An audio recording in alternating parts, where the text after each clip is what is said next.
Muchísimas gracias, Jonathan. Muchísimas gracias a todas y a todos y a todes quienes nos están acompañando en esta ocasión. Particularmente refuerzo también la idea de la colaboración de Gino y David, que nos acompañan en la interpretación en lenguaje de señas. Y también agradecer a nuestras invitadas e invitados que hoy ya han participado y que hoy también componen nuestra mesa de trabajo, eh, que tal como señalaba, ¿no es cierto?, en nuestro panel, Jonathan, es titulado Archivo, un espacio de memorias para la democratización del patrimonio documental. Esta es nuestra primera intervención dentro de lo que es estos seminarios organizados por el CELEI y una serie de otras instituciones que ya se han presentado, ¿no es así?, desde el comienzo, y todas con muy interesantes e importantes expresiones y participaciones. El Archivo Nacional es una institución, ¿no es cierto?, que aspira a tener presencia nacional y regional. Tiene como misión gestionar los acervos los accesos, perdón, al acervo documental generado por el Estado y la sociedad civil. Eso es un detalle muy importante. También dentro de su planificación estratégica, uno de sus objetivos alude a posicionarse como un referente en la construcción de un Estado democrático, activo en garantizar el ejercicio de los derechos ciudadanos y el fortalecimiento de las identidades y de la memoria histórica, que ha sido uno de los temas que se han hecho presentes también desde la reflexión inicial, ¿no es cierto?, de nuestra conferencista, así como también desde el enfoque del ámbito de los museos. Bajo este marco orientador, el Archivo Nacional entiende su rol dentro del Estado democrático como una institución que procura que sus servicios y el patrimonio que resguarda llegue a todas y a todos los sectores, con especial énfasis en los grupos que no se han incluido comúnmente en los espacios culturales, como las mujeres, la infancia, los pueblos originarios, las comunidades locales y la diversidad de género, colaborando al valor de la memoria, la diversidad e identidad. Y esto ha sido resultado a través de un trabajo interno que ha concluido en entender el rol orientador del quehacer archivístico del Estado, como lo expresa, y aquí vamos a citar a la investigadora Da Silva Catella, quien dice, ¿no? Los archivos son construcciones sociales múltiples que reúnen una diversidad de instituciones y agentes que vieron y conservaron papeles, fotos, imágenes de un tiempo, un lugar, una clase social, géneros, etnias. Son también la suma de las voluntades de preservación y de luchas por el reconocimiento legítimo de esos vestigios dotados de valor social e histórico en una comunidad o sociedad. Nada de lo que las familias, los científicos, los hombres de Estado y las instituciones archivan es imparcial o neutro. Todo trae la marca de las personas y acciones que los salvaron del olvido. Todo es conformado, representado, simbolizado, resignificado en el transcurso entre aquel que actuó y habló, fotografió, filmó, escribió y aquel que registró, imprimió, conservó, clasificó y reprodujo. Esto se conecta muy directamente con la conferencia, ¿no es cierto?, de la mañana. Es por esta razón que el Archivo Nacional ha realizado varias acciones concretas desarrollando mesas de trabajo y diferentes actividades que se han celebrado a lo largo de los últimos años, y ejemplo de ello son la creación de la Mesa de Derechos Humanos que se articula al interior de nuestro archivo y que ha trabajado fuertemente con comunidades mediante la participación ciudadana, o el énfasis en la investigación documental sobre memorias postergadas, promoviendo la adquisición y donación de documentos generados por estos mismos grupos que han aportado a la construcción de un patrimonio documental nacional más pluralista y no solamente producido por el Estado. En la misma línea es el trabajo realizado por el Archivo de Mujeres y Género, que desde hace 10 años, justamente este mes de noviembre, este año cumple 10 años, reúne documentos, objetos y testimonios que dan cuenta del rol de las mujeres y las relaciones de género en espacios públicos y privados, cuestionando y problematizando de esta manera lo que había sido conservado, recordado y transmitido como patrimonio documental desde el Archivo Nacional hasta esa fecha, ampliando los fondos documentales hacia otros sujetos y sujetas que hasta ese entonces no tenían una mayor representación en el acervo del archivo. También la educación ha sido una pieza clave para la institución desde la perspectiva de la pedagogía crítica, el enfoque de derechos y de la inclusividad, tanto en los establecimientos educacionales, las visitas mediadas a educandos, elaboración de material didáctico y la participación en instancias académicas reflexivas, como esta, que muestra al Archivo Nacional como un espacio de memorias para la democratización del patrimonio documental. Para finalizar, los procesos de habilitación archivística y pedagogía en archivística comunitaria que se han desarrollado en Chile y en el Archivo Nacional también han sido relevantes para que las mismas comunidades administren y preserven su patrimonio documental. Toda esta reflexión inicial nos sirve también para dar pie a la presentación de nuestros invitados, nuestra invitada, quienes nos harán una puesta en común, ¿no es cierto?, tanto de sus experiencias, reflexiones y visiones críticas, a fin de ayudar a encontrar caminos, visiones, soluciones o desencuentros también, ¿por qué no?, desde sus experiencias, ¿no? Entonces, vamos a contar con la participación de 3 expositoras y expositores. Uno de ellos, Claudio Ogas Bilbao, quien es magíster en Historia de la Universidad de Chile, diplomado en Archivística de la Universidad Alberto Hurtado y diplomado en Archivos de Derechos Humanos, Género y Diversidad de la Universidad Autónoma de Barcelona. Actualmente es estudiante del doctorado en Archivos and Records Management en la Universidad de Liverpool, y actualmente es también director y archivero del Archivo de la Federación de Estudiantes de la Universidad de Chile, AFECH, y docente militante del Taller de Archivística Comunitaria, TAC.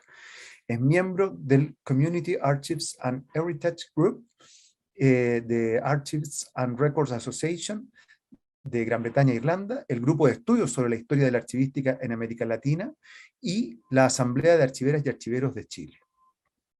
Asimismo, nos acompañará, y en este mismo orden serán las presentaciones, María Eugenia Mena Concha. Ella es licenciada en Historia de la Universidad Alberto Hurtado y magíster en Arte, Pensamiento y Cultura Latinoamericana del Instituto de Estudios Avanzados de la Universidad de Santiago de Chile, diplomada en Estudios Documentales de la colonia chilena y en Género, Cultura y Educación, de la Universidad de Chile, y encargada del proyecto de Archivos Mujeres y Géneros del Archivo Nacional de Chile desde el año 2015. Es responsable también de proyectos ciberarchivos en Chile.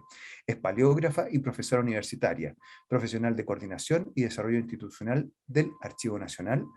Y finalmente, también nos acompañará desde ese enfoque educativo don Pablo Moya Rojas, magíster en Educación por la Universidad Central de Chile y licenciado en Educación y profesor de Historia y Geografía por la Universidad San Sebastián. Su práctica profesional la realizó en el Archivo Nacional Histórico y participó en diferentes proyectos de investigación archivística e histórica. Hoy se desempeña como profesor en el Colegio Los Pensamientos de la Granja, como ayudante de investigación de la Universidad Adolfo Ibáñez y como investigador de paisvulnerable.cl. Dejamos con ustedes entonces a don Claudio Ogas. Bienvenido, Claudio. Hola, Leonardo. Bueno, un saludo también a todas y todas quienes nos están viendo. Agradecer también la invitación a Natalia González, quien hizo también las gestiones posibles para uno estar acá. Voy a compartir pantalla.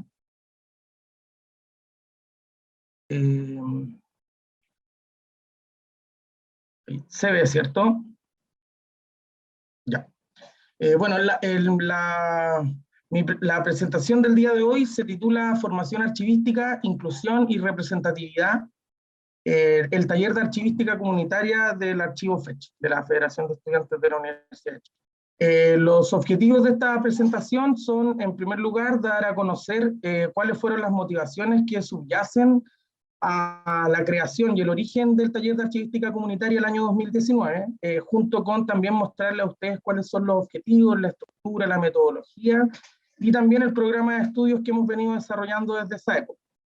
Además, nos gustaría realizar un pequeño esbozo histórico de cómo se fueron desarrollando los que nosotros denominamos archivos comunitarios en Chile desde 1968 hasta la actualidad, mostrando ciertos periodos, ¿no es cierto?, con la finalidad como de demostrar de que el taller de archivística comunitaria también contribuye a pluralizar el patrimonio documental nacional y también a reparar ciertas memorias que han sido negadas, marginadas o invisibilizadas también por parte del Estado.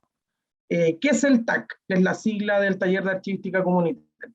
Es un programa que es político-pedagógico de formación archivística que está destinada principalmente a encargadas y encargados de archivos comunitarios en Chile y busca principalmente tres cosas. La primera es combatir la escasa oferta de programas educativos que están dirigidos y enfocados específicamente a archivos comunitarios.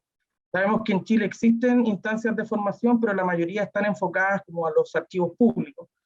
En segundo lugar, lo que queremos también es tratar de construir y desarrollar colaborativamente herramientas para apoyar la sustentabilidad y la potencialidad que tienen los archivos comunitarios. En tercer lugar, fomentar prácticas archivísticas comunitarias y participativas para que los archivos comunitarios puedan alcanzar su máximo potencial de acuerdo a sus propias necesidades y también su mayor impacto social.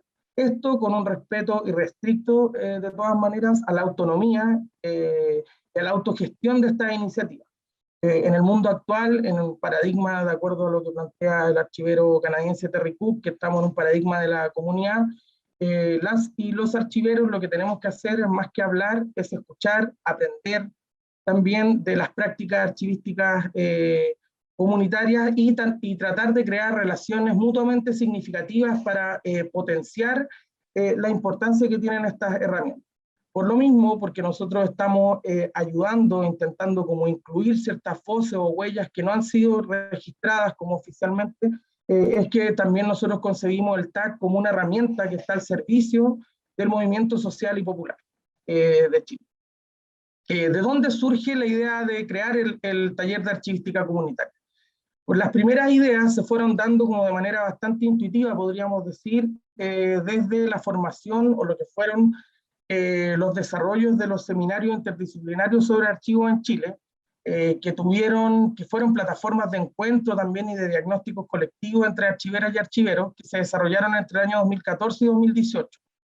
En esta instancia hubieron varias mesas de diálogo, mesas de reflexiones, en donde una de las conclusiones que dieron como origen a esto podría ser la primera, que ya la reforzamos, la insuficiencia de instancias formativas y también de profesionales como en el área, para específicamente poder ayudar con las mejores herramientas al apoyo, desarrollo y sustentabilidad de archivos comunitarios. También nos dábamos cuenta, a pesar de este diagnóstico un poco, como podríamos decir, pesimista, que sí existía la posibilidad de convocar a grupos relevantes y que estaban interesados también en esta área y en la disciplina. Nos dábamos cuenta también de que proliferaban los archivos comunitarios o proyectos de rescate de documentos, ¿no es cierto?, de organizaciones sociales, pero que en realidad no tenían tampoco como una adecuada formación o ciertos conocimientos también para la gestión y la preservación a largo plazo de estos documentos. Y ahí, como archiveros y archiveras, sí nosotros podíamos contribuir.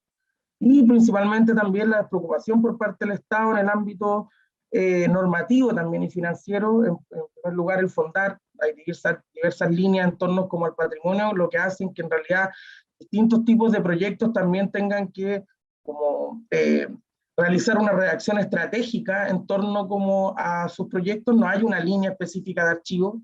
Y también el DFL 5200, que tiene una preocupación máxima por los archivos públicos, a pesar de que dice que también hay documentos para que sean de interés general para la historia, pero en realidad los archivos públicos lo que hacen es centralizar documentos que marginan ciertas voces.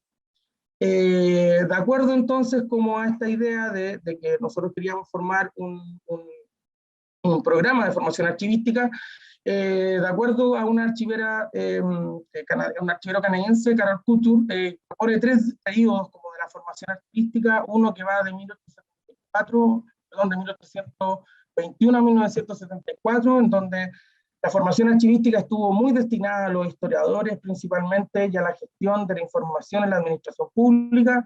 Un segundo momento de 1974 a 1989, donde hay una armonización, un intento de armonización entre lo que es la archivística y la bibliotecología, y desde 1989 hasta la actualidad, Couture propone también de que hay diversas transformaciones del entorno archivístico que hacen que los cambios, que se provoquen distintos cambios en modelos pedagógicos y formativos. Alfred Maury, un archivero costarricense, como que da más indicios de esto al plantear que es en esta tercera fase cuando se hará uno de los periodos como más fructíferos e innovadores de la archivística en un cambio sin precedentes que redefine de reforma radical el papel de los archivos en la sociedad, en las organizaciones, y el de los archivistas, lo cual incidirá de forma destacada también en los modelos formativos. Además de eso, nosotros nos íbamos dando cuenta de que la bibliografía internacional, o por lo menos la archivística, estaba también como disciplina en una etapa de muchos cambios, de interrogación, de cuestionamiento también y de crítica, de reconocer también de que la archivística es una herramienta de poder que estuvo mucho tiempo al servicio de los estados. Y acá traigo a 3 exponentes que en realidad como que definen también o, como el ethos, y nos empezamos a dar cuenta que también lo que nosotros íbamos aprendiendo de manera intuitiva, en conjunto también con las organizaciones que participaban, también iban en esta dirección. Por ejemplo, Terry Cook, que yo ya se los planteaba, plantea en este paradigma de la comunidad que los archivistas profesionales ya necesitan dejar de ser expertos, ¿no es cierto?, de élite que están detrás de las paredes institucionales, para devenir en consejeros, facilitadores, entrenadores que trabajan con la comunidad para alentar procesos participativos. Por otro lado, Michelle Caswell en Estados Unidos, ella es una está haciendo una redefinición desde la teoría feminista, ¿no es cierto?, criticando el patriarcado o la perspectiva patriarcal que tienen como los padres fundadores de la disciplina, haciendo también, apoyando una serie de archivos comunitarios a través de un laboratorio que ella tiene en la UCLA, la Universidad de California en Los Ángeles, con la idea de, en el fondo, como de que los archivos comunitarios contribuyen a reparar la aniquilación simbólica, ¿no es cierto? La mayoría parte de los archivos comunitarios en el mundo se crean porque hay una crítica también implícita a las políticas de centralización que tienen los archivos nacionales en distintos países, que a la vez que privilegian ciertos sectores, también van marginando también otros. Por lo tanto, también ella también lo que plantea es que los archivos deben servir como una plataforma para crear futuros más justos, más posibles, y también imaginarios archivísticos que permitan en el fondo, como a través de una perspectiva como centrada específicamente en la comunidad, se pueda desarrollar también como un mundo más justo y un mundo más equilibrado. Y Andrew Flynn, que también es un archivero inglés, que también ve cuál es el nuevo perfil político y ético que tienen que tener los archiveros, ya no como una figura que es neutra, que es pasiva, sino que tiene que asumir un rol activo también, que parta del reconocimiento también de que la archivística es una herramienta y un instrumento del poder, y que tiene que resignificarse en función de apoyar a los archivos comunitarios. Acá mostrarles, bueno, el taller de archivística comunitaria hasta el momento lleva 2 generaciones. Comenzamos el año 2019 con 20 personas, y el año 2020, producto de la pandemia, decidimos también dar la segunda versión de manera virtual. Obviamente tuvimos que achicar el grupo para poder efectivamente dar clases que fueran más significativas, y fue en ese proceso también que nosotros empezamos a reflexionar y a dar un giro, podríamos decir, hacia la educación popular. Nos dimos cuenta de que muchas de estas perspectivas, ¿no es cierto?, que hablan de que hay que mirar la archivística desde abajo, comulgaban mucho también con la educación popular y con ciertos postulados también de la historia social. El primer módulo, entonces, es de teoría y conceptos archivísticos. Ahora lo cambiamos el nombre, se llama Introducción a la Archivística Comunitaria, y lo imparto yo, abre como el curso. Luego viene un segundo módulo que es Organización de Fondos y Colecciones, que lo hace Cristina Virginio, archivera brasileña, y también Gabriel Andaur. El módulo número 3, que es la Descripción de Fondos y Colecciones, que lo hace Manuel Bustos. El módulo 4, que es Acceso y Difusión en Archivos, que lo hace Leonardo Cisterna, y este año se sumó Evelyn Soto también. Y el módulo número 5, que es Conservación Preventiva en Archivos, que lo hace Richard Solís. Ahí mostrábamos algunas imágenes cuando no estábamos en pandemia. Ahora mostraría en el fondo como las imágenes solamente como cuadraditos en una pantalla. Ahora también nosotros tenemos como un compromiso con la regionalización del saber archivístico.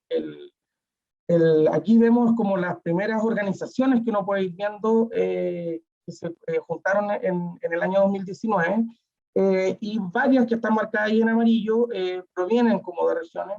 Una cosa que es importante destacar, que si bien el TAC es una organización independiente y autónoma, sí cuenta con el apoyo del Archivo FECH y de la Vicerrectoría de Asuntos Estudiantiles y Comunitarios. Por lo tanto, nosotros subvencionamos los pasajes y también la estadía de las personas que vienen de fuera de Santiago. El programa, por lo general regular, los módulos duran una vez al mes. La idea es que las personas nos reunamos 2 veces en la semana, un día entero, completo, a reflexionar en torno a la importancia que tienen sus archivos.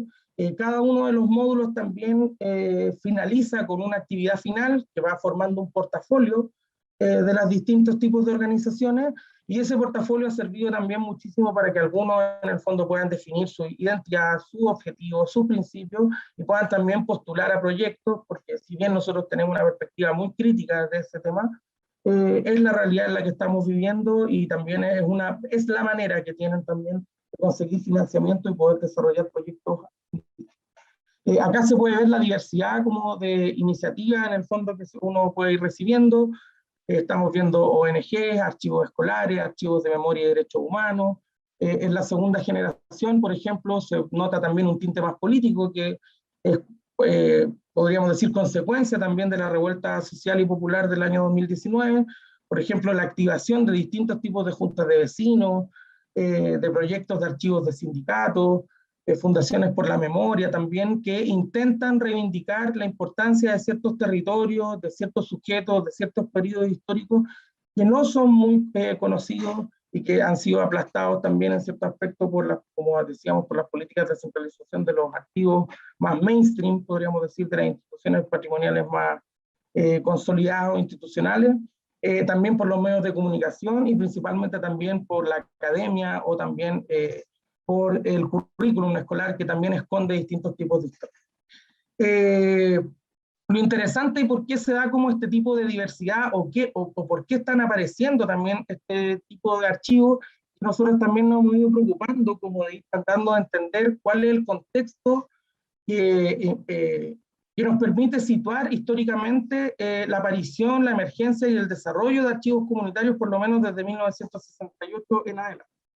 Y para eso, que aquí viene la segunda parte como de la presentación, me gustaría tomar una periodización que usa Mauricio Chama y Hernán Sorgentini, que proponen 3 periodos para entender la historia del tiempo presente en Argentina, pero que pueden ser también como aplicados a otros países de América Latina. Nos proponen 3 ciclos, que es el ciclo de la rebelión y la radicalización política, que va del 64 al 76, en el caso argentino, el ciclo de la represión y las dictaduras, el ciclo del retorno a la democracia y las nuevas demandas sociales, y podríamos incluirle también un 4º periodo, ¿no es cierto?, desde la perspectiva de Chile, ¿cierto? ¿Por qué no hablar de un 4º ciclo de rebelión popular o también de formación de archivos de la dignidad desde el año 2019? Que se han ido formando también, ¿no es cierto?, una serie de brigadas de salud que sirven como hospitales populares, observadores de derechos humanos, que también en el fondo han ido creando y recopilando registros para luchar contra la violación de los derechos humanos. En este primer ciclo de la rebelión para el caso chileno, podríamos hablar específicamente como de la importancia que tuvo los gobiernos de Frei Montalva y Allende, que podríamos decir que fueron 2 estados que promovieron también la formación archivística, aunque ellos nunca hablaron de archivística. Pero nadie habla de archivística muchas veces en las instituciones, porque la archivística es más una práctica que se hace como de manera más intuitiva y que después se racionaliza y se sistematiza como disciplina. Pero en este periodo, principalmente como de la promoción popular, tanto Frei Montalva como Allende van a estar muy preocupados de crear organizaciones sociales, principalmente a través de la ley de sindicalización campesina y también de la ley de creación de organizaciones sociales comunitarias en el año 1967 y 1968 respectivamente. En ese se crea un ministerio específico, que hay un consejo de promoción del desarrollo popular, en donde lo que se incentiva es la creación de juntas de vecinos, de centros de madres, de clubes deportivos, y además se van entregando una serie de sets, por ejemplo, este era uno de ellos, de cómo tienen que conformar la directiva. Y la directiva tenía un papel muy importante el secretario. Que dice ahí mismo, en llevar al día el libro de actas, llevar la correspondencia al día, llevar el registro de los socios y hacer las citaciones. Por lo menos quienes entendemos como de archivística, vemos que ahí hay información ya de 4 series documentales. Por lo tanto, hay un Estado que de manera, podríamos decir, tangencial, pero sí se preocupa en el fondo como de fomentar la creación de instituciones, y cuando hay instituciones, hay archivos. Si hay una institución, toda institución en el fondo va a tener que crear documentos, y acá se fomentan para generar una relación entre la sociedad civil, la comunidad y el Estado. Ya en el ciclo de las dictaduras, específicamente acá es donde hay una destrucción absoluta como este tejido social. Por ejemplo, acá vemos un testimonio de lo que fue la revista Solidaridad, en donde se ve un asalto que hubo a la NEF, que acá dice claramente que fue asaltada, fue incendiado el inmueble, se destruyó la documentación de los trabajadores fiscales, se quemaron los archivos, se quemaron los documentos personales del mayordomo. Casos como este, cuando uno revisa cualquier publicación de la época, son muy típicos. Siempre se ha hecho como hincapié en la destrucción que ha hecho el régimen, la dictadura de Pinochet, específicamente los libros, pero también hay una destrucción masiva de archivos. Acá también está el testimonio de Alejandro Rojas, presidente de la fecha, el año 73, cuando él habla de que miles de estudiantes de diversas sedes y universidades fueron apresados, las universidades permanecieron cerradas, la fecha fue ilegalizada el mismo día del golpe, sus bienes y edificios incautados, o sea, desaparecieron los archivos también de la fecha del año 1970. A pesar en el fondo como de este tánatos archivístico que empezó a cubrir como Chile, también se dio un movimiento de produccionismo archivístico desde abajo, principalmente para condenar al régimen, documentar las luchas, también solicitar justicia, que fue este movimiento de archivos de memoria y derechos humanos que se empezó a crear, donde estaba la Vicaría de la Solidaridad, la Fundación de Ayuda Social a las Iglesias Cristianas principalmente, el CODEPU, que jugaron un rol muy importante, pero que tampoco en algún momento tuvieron, que sus documentos fueron muy importantes por la función supletoria, ¿no es cierto? Nosotros tenemos una paradoja en Chile de que hay una transición sin archivos, no fue posible utilizar los archivos de la CNI ni de la DINA, por lo tanto, los archivos de derechos humanos cumplieron un rol muy importante en los procesos de reconstrucción, ¿no es cierto?, de la verdad, de la memoria y de la reparación. No podemos hablar mucho de justicia, ya que es bien poco lo que se ha hecho en esa materia en Chile. Y también el tercer periodo, podríamos destacar también ya el ciclo del retorno a la democracia, ya cuando desde el año 1990 aproximadamente al año 2019, distintos tipos de comunidades, como de manera autónoma, podríamos decir, comenzaron a desarrollar proyectos de rescate de la historia local. Se hicieron estas jornadas en Chiloé, en Santiago también hubo, en Santiago del Paraíso hubo muchas. Acá destacaron principalmente distintas ONG también que ayudaron. Una de ellas fue el Taller de Acción Cultural, TAC también, que nos fuimos dando cuenta que habían otros TAC en el pasado también, que desarrollaron una serie de talleres a través de la recopilación de documentos, que es muy similar, podríamos decir, como a lo que hace actualmente Memorias del siglo XX en el Archivo Nacional. Ir a las comunidades, intentar recopilar documentos, contar historias a partir de ese tipo de cosas y con una clara perspectiva política, ¿no es cierto?, recomponer el tejido social. Y por otro lado también estaba ECO, que es Educación y Comunicaciones, donde estaba Mario Garcés, principalmente, que a través de las herramientas de la educación popular y también de metodologías de historia oral, también en el fondo intentaban como rescatar las memorias y las identidades como de ciertos. Entonces, producto, podríamos decir, como de estos ciclos históricos, es que nosotros recibimos, podríamos decir, a estos distintos tipos de archivos, ¿cierto? Que se empezaron a conformar también como desde el año 1968, que algunos por alguna razón, bueno, por la dictadura, van quebrando su cadena de custodia. Hay personas que no se hacen cargo como de estos archivos, sí, después aparecen ciertas personas en el año 90, en el año 2000, que sí se preocupan como de estos archivos abandonados, los comienzan a activar nuevamente constantemente. Y es por eso, como les decía, que nosotros planteamos como la idea de que el taller de archivística comunitaria es una experiencia política pedagógica que está comprometida también con la sustentación de estas iniciativas del movimiento social y popular, y que nos interesa muchísimo también poder apoyarlas, porque sabemos en el fondo las consecuencias nefastas que tiene para el imaginario social, para nuestra memoria, el hecho de no contar con archivos comunitarios. En otros países, por ejemplo en Inglaterra, Canadá, Australia, donde los archivos nacionales sí tienen como áreas específicas de apoyo, efectivamente se ha podido dar cuenta de cómo la existencia de archivos comunitarios mejora la calidad de vida de las personas en cuanto se desarrollan Relaciones horizontales, en primer lugar. La mayoría de estas iniciativas no cuentan en el fondo como con mucho financiamiento, por lo tanto se van generando relaciones solidarias, relaciones también horizontales, recíprocas, de ayuda y de vinculación que sea mutuamente significativa. Además, también en el fondo contribuyen a crear un futuro que va a ser mucho más diverso, porque podamos en el fondo tener otro tipo de historias. Si hay fuentes disponibles, si hay documentos disponibles, es posible en el fondo estudiar a otro tipo de sujetos e ir creando también como identidades que sean como mucho más múltiples o polisémicas, como se habla en el caso de Gran Bretaña. Entonces, por eso mismo, creemos que también es como bien importante como el tema de seguir apoyando y fomentando estas iniciativas, y que a largo plazo, en el fondo, también nosotros esperemos como ir formando también una política archivística desde abajo, porque más que importante que haya una legislación, en realidad cuando hay una práctica andando, eso creo que es como lo más importante. Y creo que quienes participamos en este proyecto, que somos 7 personas, también estamos como muy contentos porque es un espacio de aprendizaje mutuo. Es muy interesante ver cómo hay distintas iniciativas que han, y con el respeto que uno tiene que verlas, ¿no es cierto?, de cómo han ido creando, resguardando, manejando su información, autentificando documentos que por lo general no son los documentos oficiales o a los cuales la disciplina archivística está como más incluida. Que incluye o que habla constantemente.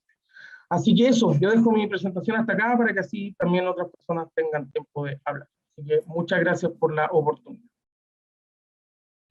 Muchísimas gracias, Claudio. Te agradezco mucho tu intervención, la experiencia que nos estás contando y, bueno, solo señalar que efectivamente estamos nosotros también como Archivo Nacional desde hace un rato, tú ya sabes y has tenido hace mucho tiempo también vinculación con la institución, y ahora más intensamente a lo mejor en un proceso reflexivo que se encamina un poco a este reconocimiento que tú estás haciendo del valor que tiene esa construcción desde abajo, ¿no? Así es que, y de hecho, en ejercicios internos nos hemos hecho la pregunta, y aquí se la robo a Nicolás Holloway, quien coordina ahí el discurso, o sea, perdón, el proyecto de Memorias del Siglo XX, ¿qué tipo de documentos son los que la sociedad desea resguardar? Más que la institucionalidad, ¿no es cierto?, con las leyes y todo eso, si nos estamos preguntando aquello, ¿no? ¿Qué pasa con la ciudadanía en ese sentido? Bueno, esa y otro tipo de preguntas, ¿no?, son las que también hoy en la interna nos estamos generando, gracias al trabajo que tú ya también has desarrollado con las comunidades afrodescendientes del archivo u otros proyectos, otras iniciativas. Así que reconocemos ese trabajo y estos son procesos que no terminan de la noche a la mañana, sino que se inician, no sabemos cómo terminan, pero hay que continuar, ¿no es cierto?, en ello. Bajo esa misma lógica y en un ejercicio que viene dándose también, como señalábamos al comienzo de la presentación, desde hace 10 años, voy a dejar con ustedes a María Eugenia Mena, que nos va a contar de la experiencia que cumple 10 años, como decía, el Archivo de Mujer y Género, este fondo que ha sido muy significativo, muy consultado, que ha generado una instancia de participación y de vinculación con diversas comunidades, especialmente de mujeres, ¿no?, pero que también se ha abierto a otros enfoques y miradas también de género. Así que, María Eugenia, adelante, por favor. Bueno, muchas gracias. Leonardo, ¿se escucha? Se escucha bien. Perfecto.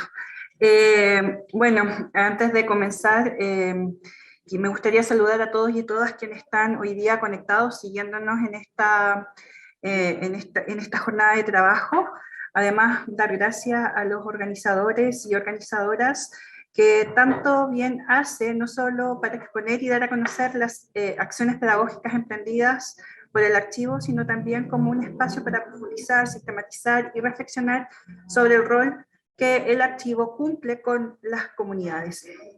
Bueno, voy a comenzar a compartir. Voy a ver si puedo compartir pantalla. Sí, ahí. Y voy a comenzar a presentar. ¿Se ve bien? Maravilloso, gracias, Leo. Bueno, esta ponencia, este trabajo es un análisis, una reflexión en torno a las experiencias formativas que hemos tenido durante estos 10 primeros años dentro del Archivo de Mujeres y Género. Estos son los temas que vamos a trabajar. Vamos a analizar un poco el contexto histórico de creación y nacimiento y crecimiento del Archivo de Mujeres y Género. Vamos a hacer un balance, un estudio de casos. Y luego vamos a hablar sobre las consideraciones finales y las líneas estratégicas que debemos ir consolidando en la medida en que vamos creciendo como archivo ligado a las comunidades y al fomento de la producción documental de las mujeres y de las diversidades sexuales.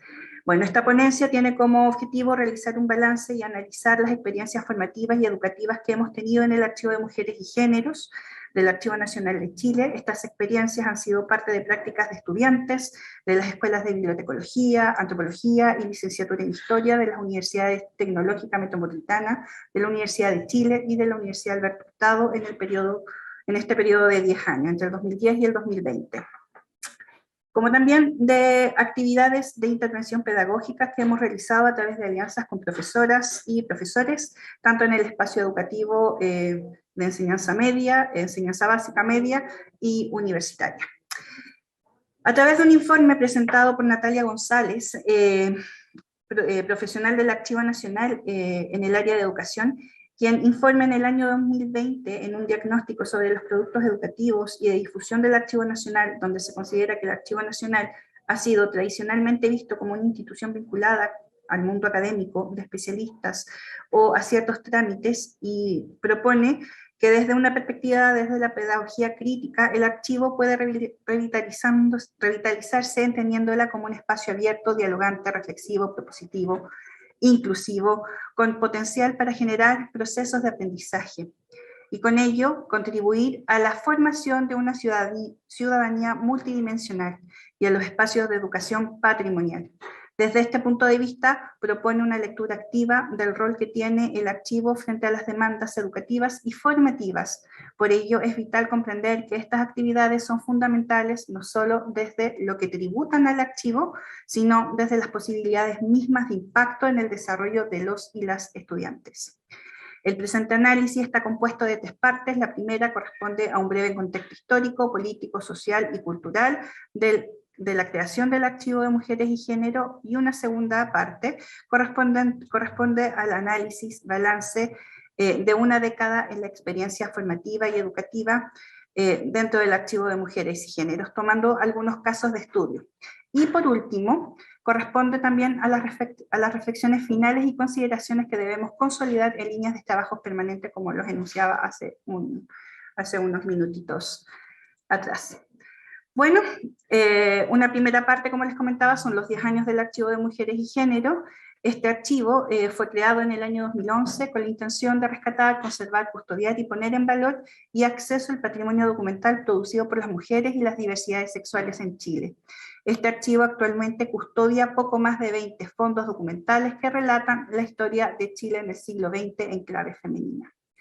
El archivo el marco conceptual de fundamentación fue realizado el año 2011 entre Emma de Ramón y Marcela Morales, quienes argumentan su creación haciéndose cargo de la política pública y los mandatos de disminución en las brechas de género dentro del sistema público. Desde ahí, la perspectiva de género, que es conocida ampliamente, posiciona el concepto como una categoría analítica que permite comprender que las diferencias y desigualdades entre hombres y mujeres son construidas social, cultural e históricamente. Este concepto también ha sido ampliamente trabajado desde la antropología, desde la sociología y desde la historia, a través de los textos y investigaciones hechas por Sonia Montesino, Teresita Barbieri y Gayle Rubin. Y donde además el concepto de género reglamenta y condiciona a las personas, sus conductas, ideas y configuraciones identitarias, como lo define Marta Lamas, y que constituye una forma primaria de relaciones significantes de poder, como también lo reconoce Joan Scott. Por lo tanto, las memorias y las identidades de los grupos que históricamente han sido marginados, como las mujeres, niños, indígenas y diversidades sexogenéricas, se encuentran en constante disputa y construcción. Por lo tanto, los relatos sobre estos espacios deben procurar niveles de reconocimiento y legitimidad, disputando así una espiral entre el pasado y el presente. En este sentido, la conformación de memorias de los grupos subalternos está en su colectividad histórica, en un cuerpo de códigos comunes compartidos por las sociedades y las culturas, y donde el rol de las instituciones es parte de un conjunto de significaciones que remiten al ámbito de las aprobaciones colectivas, que se instituyen en la expresión del humano en la medida en que ellas son solo posibles si están insertas en una red simbólica, como lo afirma Cornelius Castoriadis. En otras palabras, en una red de significados culturales compartidos y aceptados por las comunidades. El año 2011, la coordinación del Archivo Nacional Histórico a cargo de la doctora Emma de Ramón, en conjunto con la encargada del Sistema de Equidad de Género del Servicio del Patrimonio Cultural, ex-IBAM, Paula Palacio, y diferentes académicas de las áreas de las ciencias sociales y humanidades, junto a funcionarios del Servicio Nacional del Patrimonio Cultural, interrogaron al archivo sobre la producción de las mujeres en la documentación que se resguarda dentro de este. Este cuestionamiento derivó en la premisa de que los documentos custodiados por el Archivo Nacional han sido escasamente producidos por mujeres, teniendo esta una participación invisibilizada dentro de la producción documental. Este diagnóstico resultó ser aún más crudo cuando se compara con la historia oficial, que pone al hombre como eje protagónico y como medida de todas las cosas, eclipsando de paso el accionar político y social, cultural e histórico de otros sujetos que no responden a este estereotipo binario entre hombres y mujeres, que la sociedad instala y reproduce sobre lo que debe ser reconocido en la reconstrucción de la memoria e identidad de una nación. Por lo tanto, la misión del Archivo de Mujeres y Géneros es generar, conservar y poner en valor y acceso al patrimonio archivístico que se recoja a través de documentos y objetos que den cuenta de las contribuciones de las mujeres independientemente de sus posiciones sociales, étnicas y generacionales. Esto con el objetivo principal de fortalecer nuestra identidad, ampliando y enriqueciendo la discusión sobre lo que se considera necesario de preservar y legar a las nuevas generaciones como parte fundamental de su herencia cultural y patrimonial. Hace aproximadamente 10 años, Chile vivió un contexto político, cultural, un contexto político y cultural sin comparación. Por un lado, el país enfrentó un terremoto y posterior tsunami, dejando gran parte del territorio que comprende el centro-sur de Chile en estado de excepción. Los esfuerzos políticos y económicos se centraron en la reconstrucción.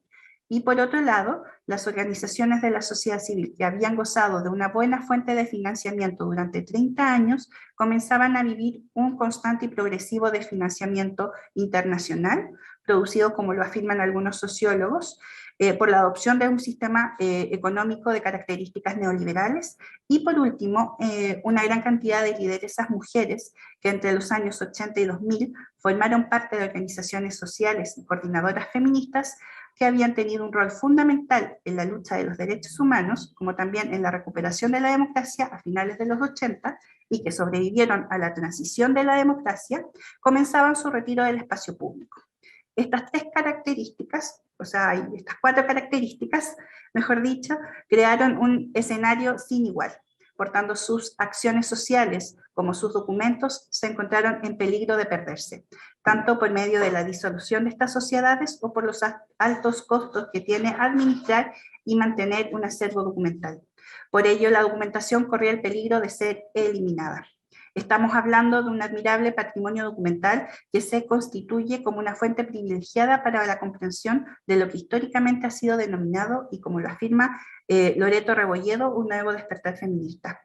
Entre finales del año 2011 y el 2012, en dependencias del Archivo Nacional Histórico y mediante una campaña abierta a la ciudadanía, comienza a funcionar el Archivo de Mujeres y Géneros.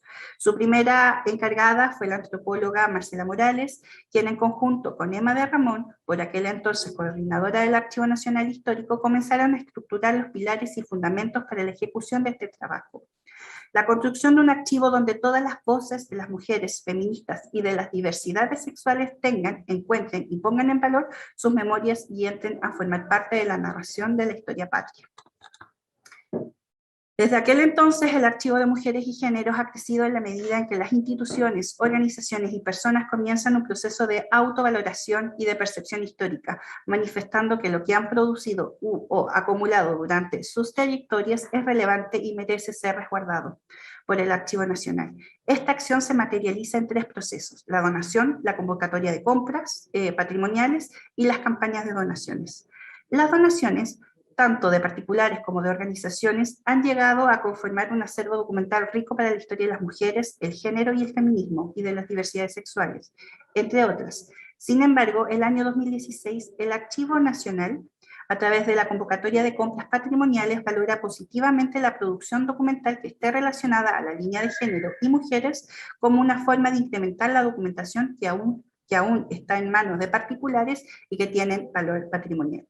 Desde entonces, el Archivo de Mujeres y Géneros ha crecido de manera exponencial. Tan solo este año, el 2021, hemos recibido, hoy día acabo de recibir una 5ª donación, entonces hemos engrosado constantemente nuestros fondos documentales existentes. Y entre ellos, el crecimiento de un fondo que se llama Fondo de Donaciones, donde van entrando este tipo de documentos. Mientras que se conformaron otros 2 fondos nuevos.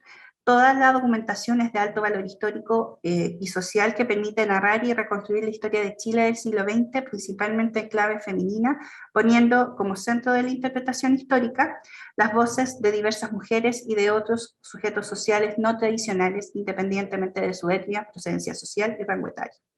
Por otro lado, las campañas de donaciones, como las identificadas acá, Mujeres del siglo XX, Archivos Feministas en Valparaíso, o el Registro Histórico de Tomas Feministas del año 2018, nos configura múltiples propósitos, tales como construir el patrimonio de las mujeres de manera participativa y estrechando vínculos entre las instituciones del Estado con la comunidad civil, rescatando de esta manera documentos, objetos y fotografías de una multiplicidad de mujeres que de otra manera se hubiera perdido. Esta metodología, repetida, como les comenté, en varias ocasiones entre el 2012 y el 2018, nos ha permitido descubrir y reflexionar conceptos como patrimonio, documento, memoria, y resignificando hacia la vitalidad de una concomitancia participativa que permita constantemente la reflexión y las posibilidades de interpretación. Estos son los nuevos ingresos que hemos recibido este año, bueno, y esperamos a finales del 2021 recibir el Centro de Documentación del CEM, Centro de Estudios de la Mujer, una de las instituciones más importantes que queda todavía viva desde la época de los 80. Bueno, vamos a pasar a la segunda parte de este trabajo de análisis, donde vamos a analizar el balance en la formación, educación y archivos que hemos tenido en los últimos 10 años. El Archivo de Mujeres durante los últimos años ha logrado posicionarse como un espacio de consulta permanente por parte de estudiantes y profesores de diversas áreas de las ciencias sociales, humanidades y del arte. Esta consolidación se debió a la generación y articulación de líneas de trabajos internas que nos ha permitido conocer en profundidad el valor histórico, político, cultural y de memoria de nuestro acervo patrimonial y ponerlo en valor. Se pueden distinguir 2 grandes áreas de trabajo. Primero, el trabajo técnico propio de la disciplina archivística, relacionado con actividades de orden, clasificación, descripción y sistematización de los fondos y documentos que guardamos en el Archivo de Mujeres y Géneros. Y segundo, el área de desarrollo y valoración de fondos y colecciones a través de exposiciones, talleres, charlas educativas, entre otras actividades. Estas acciones en el ámbito de la formación, educación y la difusión nos han permitido explorar un ámbito de la gestión compartida de recursos con el objetivo de movilizar, visibilizar y consolidar la información y contenidos que son posibles pesquisar dentro de nuestros fondos, dentro de los fondos del Archivo de Mujeres y Género. Estas alianzas con universidades, como también con el Consejo Nacional de Televisión, a través de su televisión educativa Novasur, nos han permitido explorar nuevas formas de vinculación. Por último, actualmente en Chile, y algo que también ya repitió el Claudio en la ponencia pasada, la formación archivística es escasa, no existen escuelas de archiveros y los espacios de formación vigente actualmente, la oferta se circunscribe a carreras de pregrado, como la ofertada de la Universidad Alberto Hurtado, con la carrera de Bibliotecología y Archivística, como también la del Diplomado en Archivística de la Universidad de Chile, esfuerzos que han sido liderados por las directoras del Archivo Nacional de Chile y el Archivo Central Antes Bello. Sin embargo, es importante rescatar el esfuerzo y la innovación vivida tanto por las escuelas de historia de la UNAV, Universidad Andrés Bello en ofertar dentro de su malla curricular un curso teórico y práctico sobre archivos y técnicas archivísticas. Esto gracias a las recomendaciones de la Comisión de Evaluación de la Comisión Nacional de Acreditación. Otros espacios también de formación y que existen actualmente son las ofertas académicas de los institutos profesionales, donde se puede estudiar la gestión documental y archivística, o las comunitarias como la emprendida a través del archivo FECH.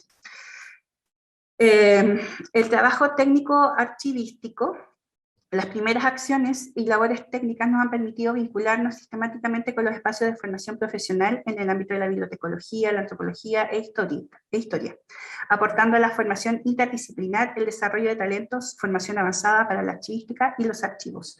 Estas acciones han sido una apuesta a gestionar trabajo técnico archivístico en medio de un proceso de consolidación e institucionalización del archivo de mujeres y género en el Archivo Nacional, y que sumado a la constante dificultad presupuestaria de proyectos de larga data dentro del Servicio Nacional del Patrimonio, la hemos convertido en una oportunidad.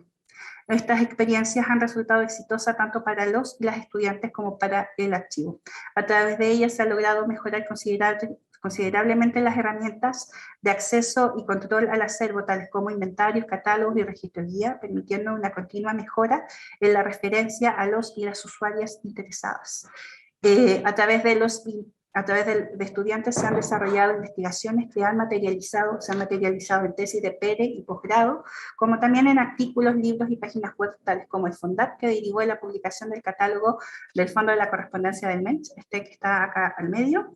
La publicación por parte de la editorial Banda Propia de imágenes de documentos pertenecientes al archivo de Julieta Kirkwood, libro que está hoy día en circulación, que es el que está aquí encabezando las imágenes de esta PPT, y la imagen web, y la página web que cuenta con la digitalización de un importante acervo documental del Fondo ISIS Internacional, que se llama Boletinas Feministas y que fue lanzado a mediados de este año.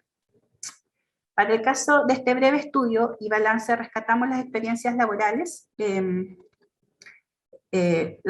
estudiantes de las siguientes áreas de estudio: bibliotecología de la Universidad Técnica Metropolitana, antropología de la Universidad Alberto Hurtado y un grupo de estudiantes de la carrera de Historia de la Universidad de Chile, quienes por 2 semestres académicos, estos últimos, trabajaron en un fondo del archivo Mujeres y Género relacionado al mundo sindical. El primer caso de análisis de este balance fue la práctica laboral de un estudiante de la carrera de bibliotecología de la Universidad Técnica Metropolitana, quien realizó su práctica laboral en el Archivo de Mujeres y Género entre el año 2015 y 2016, comprendiendo aproximadamente 600 horas de trabajo técnico archivístico sobre los documentos personales de Mercedes Benítez, documentos que ingresaron al Archivo de Mujeres y Género por medio del proceso de compras documentales del año 2014. Actualmente estos documentos se encuentran en el Fondo Mercedes Benítez, que contiene 226 cartas del periodo que va desde 1924 a 1932. Los productos asociados a su trabajo fueron realizar el registro guía y catálogo de los documentos de Mercedes Benítez. Para ello, el estudiante revisó cuidadosa y detalladamente cada documento para su catalogación, clasificación y almacenaje, resultando de este proceso un catálogo de nivel documental simple, es decir, pieza por pieza, de todas las cartas que componen este fondo.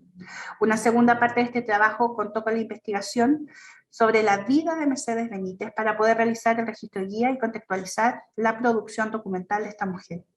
Como resultado final, el trabajo de la estudiante se materializó en que las descripciones de los documentos están disponibles para su consulta a través de una base de datos automatizada en la sala del Archivo Nacional. La importancia de este trabajo fue llegar a visibilizar a través de instrumentos y normas archivísticas documentos personales en el Archivo de Mujeres y Género. Además, este trabajo fue pionero también por el uso de metodologías participativas, donde no solo la estudiante estuvo vinculada al área técnica, sino también con un grupo de profesionales de diversas áreas que apoyaron el proceso y construcción de los instrumentos. Las descripciones fueron a nivel de unidad documental simple, como lo mencioné, permitiéndonos así visibilizar la intersección entre lo personal y lo político, es decir, entre lo público y lo privado, y reconocer en esta diversidad un abanico de posibilidades también historiográficas.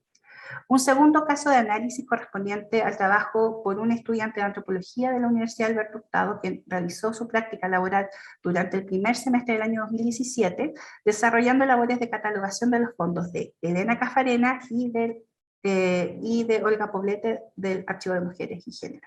El primero compuesto por 12 cajas de documentos y objetos de la abogada y feminista chilena entre 1934 y 1989, y el segundo compuesto de 7 cajas de la profesora y premio Lenin de la Paz en el año 1962.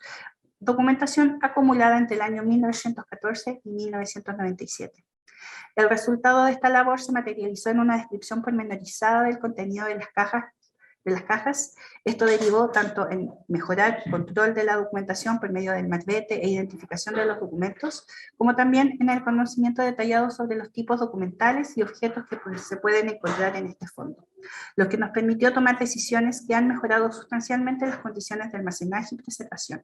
A partir de este trabajo de sistematización es que en una intervención curatorial del Museo Histórico Nacional son solicitadas piezas de este fondo como el brazalete y el sombrero de Elena Cafarena, entre otros documentos, para formar parte de un ejercicio museográfico temporal en pos de profundizar y visibilizar el rol de las mujeres en el siglo XX dentro de su relato curatorial, que se llamó Afán de Mujer, que tuvo un periodo casi de 30 días en exposición. La importancia de la labor del estudiante es que a través de su trabajo se logró avanzar y mejorar puntos de acceso para consulta de los fondos de Elena Cafarena y Olga Poblete, permitiéndonos como equipo conocer los vínculos que entre estas dos figuras del feminismo chileno existió por más de 50 años. Las dificultades de esta experiencia se materializaron en el tiempo de inducción y familiarización de parte del estudiante en los procesos técnicos archivísticos. Creemos que este nodo crítico se debió justamente al desconocimiento general que existen por parte de las formaciones disciplinares en el uso de las técnicas y normas archivísticas. Como forma de superar aquel nodo crítico es que hemos comenzado a explorar formas de acercamiento a la academia a través de los y las profesoras para que ocupen dentro de sus cursos espacios de revisión y discusión bibliográfica sobre el tema de los archivos. Y por último, el tercer caso corresponde a un grupo de estudiantes de tercer y cuarto año de formación en licenciatura en Historia de la Universidad de Chile, quienes en el marco de un curso de seminario dictado por la historiadora Carolina González y la socióloga Rosario Fernández, quienes dieron un énfasis metodológico, teórico y práctico relacionado con la problemática del archivo, la memoria, feminismo y el trabajo doméstico.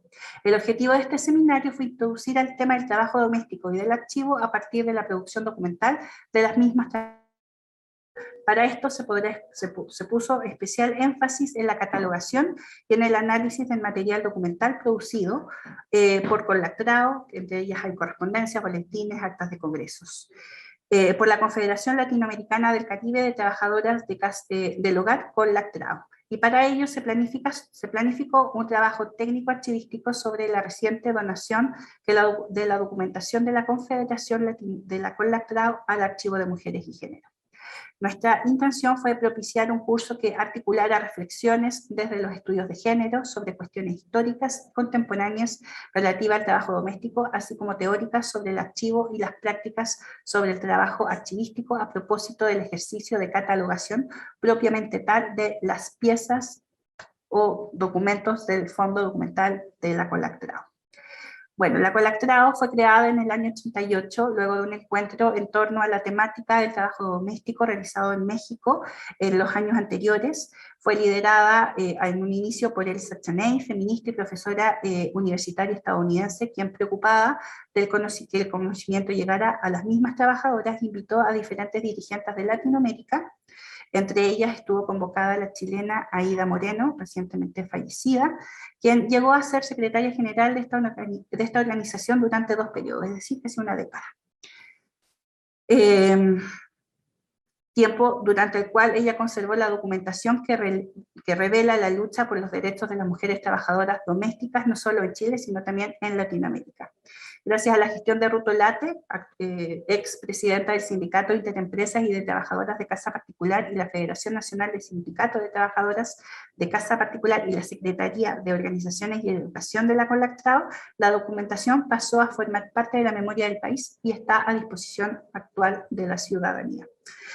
Por un lado, el inicio del curso se dividió en dos partes. La primera, de poco más de 2 meses, se sustentó en actividades en aula, donde se desarrollaron los análisis a un cuerpo de lecturas preestablecidos que vincularon, asentaron e iniciaron las discusiones sobre algunos nodos críticos, tales como la relación de archivos y géneros y trabajo domésticos. Por otro lado, la segunda parte del curso se realizó en el espacio del Archivo Nacional Histórico, en la sala de lecturas en específico, y puso en práctica las nociones y técnicas archivísticas para el desarrollo de un inventario del contenido de las 5 cajas que contiene actualmente el fondo, y el registro guía que se consolidó durante el primer semestre del año 2019, una vez de haber finalizado el proceso de inventario. Esta sistemática y profunda labor de análisis y trabajo técnico conllevó que algunos estudiantes comenzaran a investigar y a profundizar sobre algunos temas relevantes como las correspondencias, el rol de la difusión de las revistas y boletines, como también a interrogarse sobre el valor del archivo de mujeres y su rol para la investigación del feminismo y la academia. Muchos de estos temas en el corto tiempo se convirtieron en los temas de tesis de estudiantes con las que consiguieron obtener el grado académico de licenciado en Historia. Y por último, al término del primer semestre de trabajo se propició una jornada de diálogo entre las académicas y las estudiantes con la presidencia del Sintracap, espacio de reflexión que versó sobre la producción de archivos de las mujeres y de las organizaciones, enfatizando el material creado por las integrantes de Collatrao, como también en la experiencia de clasificación y descripción de los archivos por parte del grupo de estudiantes. De esta manera, los archivos y su función social como fuentes para la reconstrucción de la memoria y de la historia aportaron a la circulación de saberes historiográficos innovadores en temas emergentes sobre el pasado reciente y nuevas actorías, como las trabajadoras de casa particular. Esta experiencia formativa posibilitó y accionó nuevas formas de trabajo formativo, donde el rol del archivo es activo en el proceso educativo y evaluativo, facilitando así nuestros espacios. Luego, una segunda línea de trabajo es nuestra valoración de colecciones.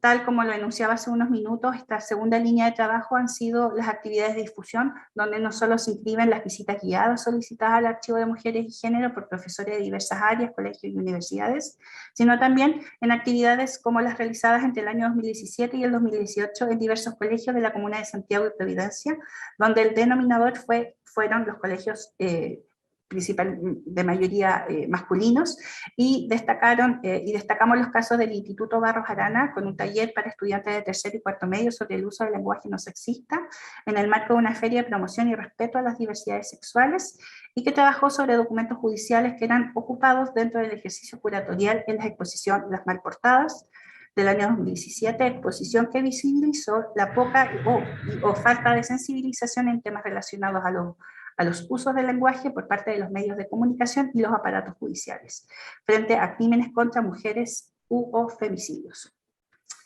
La metodología de esta actividad constó de 2 partes. Primero fue elaborar un marco teórico donde se explicó cuáles son los usos del concepto de género y cómo el lenguaje crea y consolida e instituye realidades. Y la segunda parte fue de un trabajo práctico en donde pudiesen expresar brevemente lo aprendido, realizando el titular de un crimen femicida sin caer en los estereotipos revisados. Dicho ejercicio se vio transversalizado por el contexto social y cultural de aquel entonces, puesto que durante esta actividad en los noticiarios matinales y periódicos de la época se estaba llevando públicamente el reconocido juicio contra odio hacia la mujer de Nabila Rifo. Durante esa jornada se tocaron temas como la revictimización, el rol de la justicia y la misoginia. Por otro lado, el taller realizado en el Liceo de Aplicaciones, que en el marco de las actividades conmemorativas de la reforma agraria, realizamos un taller de valoración y memoria histórica sobre los documentos audiovisuales del Archivo de Mujeres y Género. El taller de memoria tuvo una metodología teórica y práctica, la primera de la visualización de uno de los capítulos de la serie Relatos de Mujer, Mujer Campesina, frente a estudiantes de séptimo básico. Estas últimas actividades nos han hecho reflexionar sobre la falta de recursos pedagógicos que vinculen tanto la teoría de género, documentos de archivo y bajadas pedagógicas que se complementen con los contenidos transversales, educativos y herramientas que tengan impactos positivos dentro del espacio escolar. Por último, mencionar la creación y guión de una serie de videos cortos, microdocumentales titulados Relatos de Mujer, que en 10 capítulos elaborados por el Archivo Nacional y el Consejo Nacional de Televisión en el año 2004 a través del programa Nova Sur, TV educativa, rescata bajo temáticas transversales presentadas en capítulos como Mujer y Cuerpo, Mujer Campesina, Mujer Profesoras, Mujeres y Religiosidades, y entre otros, los testimonios y documentos conservados en el archivo audiovisual del Archivo de Mujeres y Género. Estos documentos audiovisuales son abordados en su potencialidad generadora de preguntas formativas para ser usadas en espacios educativos de enseñanza media formales, no formales e informales y público en general. Junto con ese trabajo de creación, los capítulos están asociados a una ficha técnica para la intervención educativa. Estas herramientas pedagógicas de aproximadamente 3 hojas mantienen una estructura inductiva donde se refuerza el contenido del tema trabajado por medio de un resumen, aprendizajes, conceptos claves e incluye el listado de páginas asociadas a la profundización de los temas. Por otro lado, la segunda página contiene las actividades que se realizan junto a los y las estudiantes. En general, es un producto educativo que tiene potencialidades de ser intervenido en diversos espacios educativos, intencionando no solo su relación con la asignatura de historia, sino también en diálogo con los planes y programas del Ministerio de Educación, con un conjunto de objetivos de aprendizaje tanto disciplinarios como transversales y con el desarrollo de nuevas habilidades y pensamiento crítico. Mauge, disculpa, estamos pasaditos en el tiempo. Si puedes ir cerrando, por favor, tu presentación. Perfecto, sí, no hay problema. Bueno, para terminar, era lo que me faltaba, las últimas consideraciones. El balance de este análisis en cuanto al trabajo y a la vinculación con el mundo educativo y profesional desde el archivo nos permite visualizar cómo esta alianza nos ha permitido desarrollar estrategias de posicionamiento de nuestro archivo como un espacio no solo de consulta y creación intelectual a nivel país, sino también de formación práctica para estudiantes de diferentes edades y niveles de formación. Esto ha sido particularmente significativo con personas del área de historia y de las humanidades. Nuestras alianzas con académicas y universidades en esos espacios de formación nos han aportado conocimiento y nos han permitido otorgar valor a los fondos y colecciones. Este posicionamiento se refleja en un constante incremento registrado en las consultas, visitas de sus fondos y documentos por parte de la comunidad académica y educativa, como también en el aumento de solicitudes por parte de grupos de trabajos y editoriales en difundir nuestros fondos y colecciones, y sumado al incremento de producciones intelectuales asociadas a nuestros acervos documentales, tales como los tesis, artículos y libros. Por otra parte, hemos avanzado desde estas acciones en el ámbito de la formación y educación en la implementación de estrategias prácticas que nos han permitido además abordar tareas archivísticas concretas en colaboración con estudiantes. En el proceso han adquirido formación archivísticas y en sus disciplinas y desde las experiencias prácticas del trabajo con las fuentes del siglo XX. Esto ha significado abrir el espacio a la incipiente generación de nuevas metodologías didácticas para la enseñanza que emergen con potencialidad y que deben ser profundizadas y analizadas a cabalidad.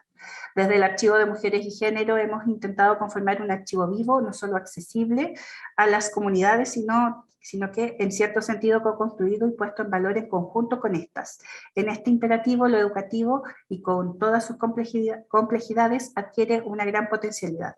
Para nosotras el archivo es un espacio de apertura, creación, articulación entre actorías diversas que no solo relevan lo que allí se preserva, sino que lo interrogan, le dan uso desde el presente y lo proyectan al futuro. Muchas gracias. Muchas gracias, María Eugenia.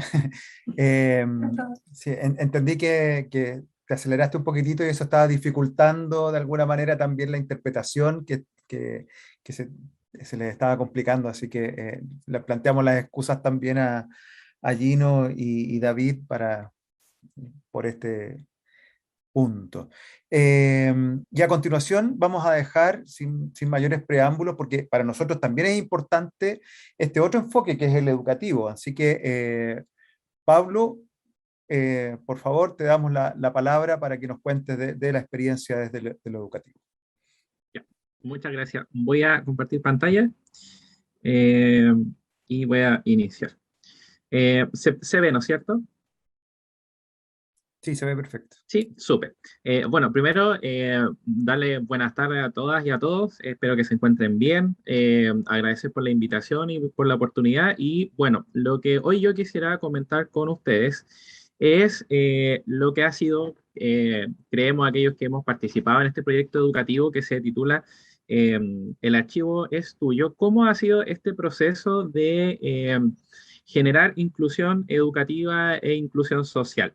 Y antes de ir, digamos, a todo esto o a las acciones concretas que se han realizado en este proyecto del archivo estudio, contarles, porque seguramente hay muchas personas que incluso no saben qué es el Archivo Nacional, y no digo esto, digamos, de mala manera o para que alguien se pueda ofender, sino porque en realidad nos ha pasado bastante. Aquellas personas que hemos estado adentro del archivo, dentro del archivo, eh, que la verdad, muchas de las personas que llegan, y no ha pasado, y en experiencia propia lo puedo decir, preguntando por dos cosas. La primera es si se puede acceder a la Biblioteca Nacional desde Miraflores 50, y lo segundo es si es que tiene baño. Entonces, eso, digamos, ha sido, yo creo, para todos y para todas ha sido bastante frustrante. Entonces, quisiera primero partir contando que el Archivo Nacional Histórico es el lugar en donde se guarda y se conserva parte de la memoria de Chile, y por lo tanto, ya lo decía María Eugenia también, eh, a partir de la documentación que se guarda en este lugar es desde donde se puede reconstruir la historia. Ahora, eh, la pregunta que nos hicimos cuando parte de este proyecto educativo es: ¿para quiénes está destinado el Archivo Nacional? Ya lo decía también María Eugenia, digamos, en la normalidad o en lo normal o durante mucho tiempo, el Archivo Nacional estuvo cerrado para un grupo de personas muy específico, y eso obviamente generaba cierto grado de exclusión a la población. Ahora, entendemos nosotros o entendíamos nosotros también que estas barreras que de alguna manera existían para poder ingresar a la institución y poder trabajar a partir digamos, de la documentación que existe, tiene que ver con, primero que todo, el resguardo, y también con las dificultades que genera principalmente la documentación que es de la época colonial. Es decir, seguramente no todas las personas son capaces, incluso hoy en la actualidad, de poder entender lo que dice un documento. Por lo tanto, esa es una de las explicaciones. Ahora bien, eh, además, el Archivo Nacional Histórico maneja y resguarda lo que son los tesoros documentales del país. Y aquí también surge o van surgiendo estos primeros cuestionamientos, que van en la línea de poder abrir este espacio, no solamente a estas personas que de alguna manera se han dedicado a estudiar la documentación y a estudiar historia, sino que también se puede abrir a otros espacios y a otras personas que no necesariamente tienen o están ligadas a la especialidad. Por lo tanto, además, el concepto de tesoro documental o de patrimonio documental tiene un apellido o un agregado que es el patrimonio documental de la nación. Y la nación incluye a las personas. Por lo tanto, y acá reitero, el cuestionamiento es cómo esta nación, cómo las personas, la comunidad en general puede acercarse a visitar y conocer lo que son estos tesoros documentales del país. En este caso, lo que ustedes están viendo en pantalla en estos momentos es el libro de Cerro, que contiene las principales actas de los cabildos de Santiago. Y en este caso, acá tenemos el testamento de Inés Berríos y la Constitución del año 1833, documentos todos que, como les decía recién, de alguna manera pertenecen a toda la comunidad.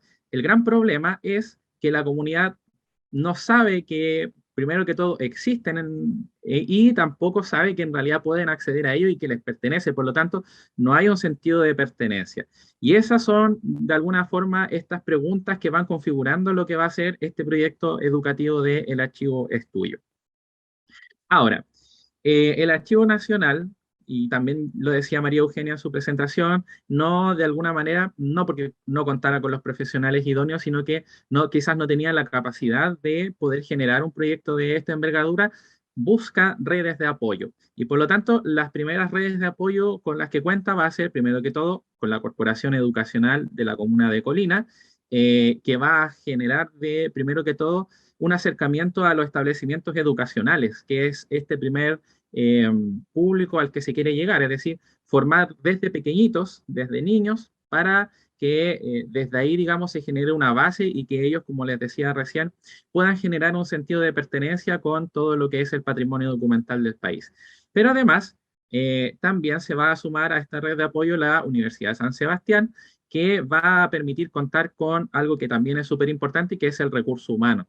Es decir, la Universidad de San Sebastián con lo que va a aportar es con profesores que se están formando en la carrera de Pedagogía en Historia, para que ellos sean los que acerquen a los estudiantes y las estudiantes, a los niños y a las niñas, a toda la documentación que tiene el Archivo Nacional. Además, el proyecto va a incluir una guía de trabajo que está planteada en 3 tiempos, o está planteada para trabajarla en 3 momentos, que son el trabajo previo que tiene que hacer el profesor y la profesora en el colegio y en la sala de clases. eh, y para eso esta guía de visita plantea todo lo que es la conceptualización básica que debiese dominar el profesor y la profesora que visita el Archivo Nacional, para que la pueda transmitir a las niñas y a los niños. Contempla la visita guiada y además contempla un trabajo posterior. Este trabajo entonces fue realizado a partir de estas redes de apoyo que se van generando. Pero siempre el foco y lo más importante va a ser la visita guiada. Y aquí, como ustedes lo pueden ver en las imágenes, los niños y las niñas, en este caso, primero que todo, de los colegios de la comuna de Colina, a partir de su corporación, comienzan a tener un primer acercamiento a lo que es la documentación del Archivo Nacional. Ahora, como ustedes lo pueden ver en la imagen también, este acercamiento es bastante cercano, es decir, las niñas y los niños de los colegios pueden ver, digamos, en primera persona, acercarse a la documentación y poder transitar por los diferentes espacios que tiene la institución. Ahora bien, algo que a nosotros nos pareció súper importante en ese momento también cuando inicia este proyecto educativo es que la documentación, digamos, tiene bastantes características, o tiene características que lo hacen bastante llamativo. Por ejemplo, la textura del papel, los diferentes tipos de letras, y algo que, por ejemplo, normalmente en la educación nosotros pasamos por alto, que es el tema, por ejemplo, de los olores que genera la documentación. Por lo tanto, pensábamos nosotros que esta es una experiencia bastante completa. Eh, Ahora, ¿cómo fuimos evaluando todo este proceso? A través de esta actividad, que era una de las actividades que se hacía luego de la visita guiada, es decir, en este tercer paso que contemplaba el proyecto, y nos pudimos ir recabando lo que era la percepción de la niña y de los niños. En este caso, acá tenemos la percepción de Damaris, que es una niña de Colina, del Liceo Rigoberto Font, y ella nos decía: nos gustaría que fuera un lugar más accesible en relación a hablar más sobre este tema, y aquí, digamos, nos hacía bastante sentido con lo que yo les comentaba al principio, cómo esta institución, que es el Archivo Nacional, de alguna manera estaba lejana, o se sentía muy lejana por parte de la nación, de la comunidad, de las personas, y por lo tanto, para ellos es o fue bastante interesante, según lo que nosotros pudimos recabar, el poder acercarse a la institución. Y además logramos hacer el enlace con lo que es la reconstrucción de la historia, que es en lo que nosotros nos centramos en un primer momento, porque como ustedes también ya bastante lo deben saber y lo deben asimilar así también, un documento permite trabajar en diferentes asignaturas. Adelante Javiera nos planteaba la importancia, por ejemplo, de la educación artística, y por supuesto que la documentación del Archivo Nacional también permite trabajar otras asignaturas que no son solo la historia. Pero en esta primera parte nosotros nos centramos solo en eso, y por lo tanto creemos que se logró hacer bastante bien. Por lo tanto, hasta acá el proyecto funcionaba bastante bien. Nosotros, ya pensando en lo que es la palabra inclusión, pensábamos que también el trabajo estaba bastante logrado, entendiendo la inclusión como la plantea Booth y ISCON en su índice de inclusión, que es la eliminación de las barreras que limitan el aprendizaje. Por lo tanto, nosotros creemos que hemos dado un gran paso y lo hemos logrado bastante bien. Pero nos vamos a topar con una situación que nos va a hacer replantearnos todo el proyecto educativo del Archivo de Estudio. Tenemos acá un grupo de estudiantes de un colegio de la comuna de Santiago, y en el centro tenemos a Simón. Simón es un niño que tenía discapacidad motriz, como ustedes lo pueden ver, está en silla de ruedas. Cuando se realiza esta visita guiada, nosotros la verdad no sabíamos que venía Simón, que él estaba contemplado dentro del grupo, eh, y por lo tanto fue un desafío bastante importante el poder incluirlo en las visitas guiadas. Para los que conocen el Archivo Nacional y para aquellos que no lo conocen, les comento que es un espacio que la verdad cuenta con bastante escalera, es decir, tiene un nivel, digamos, subterráneo, tiene un nivel central y además tiene un segundo piso. Y la visita guiada contemplaba los tres espacios. Por lo tanto, nosotros tuvimos el desafío de hacer que Simón pudiese participar en toda la visita guiada, recorriendo todos los espacios que iban a recorrer también sus compañeros, sin excluirlo.